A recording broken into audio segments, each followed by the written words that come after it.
एक बंदे ने एक दफा पूछा, जी फर्द का दर्जा ज्यादा कि सुन्नत का? फरमाने लगे फर्ज का। तो कहने लगे फिर सीधा मुंह धोया करें।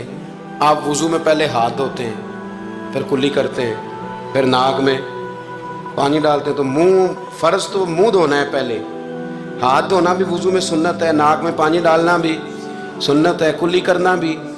तो आपने तो पहले 3 सुन्नतें अदा की, फिर वुजू। फरमाने लगे ठीक तुमने कहा है, पर तुम पता नहीं ना तुम्हें कि ये मेरे रसूलुल्लाह की सुन्नत की बरकत कितनी है। शरीयत हुक्म देती है कि पानी मोतदिल होना चाहिए वुजू करने के लिए, ना ज़्यादा ठंडा हो ना ज़्यादा गर्म हो। ज़्यादा गर्म हो तो मुंह जल जाता है। और शरीयत हुक्म देती है कि पानी बद जायका नहीं होना चाहिए, और हुक्म देती है कि बदबू वाला नहीं होना चाहिए। फरमाया इसलिए हमारे नबी ने पहले हमें 3 सुन्नतें दी कि टूटी के नीचे ना हाथ करके देख लो पानी ज़्यादा गर्म तो नहीं, और कहीं मुंह ना जला लेना।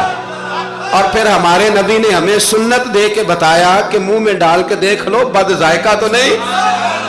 फिर का नाक में डाल के देख लो कि इससे बू तो नहीं आती।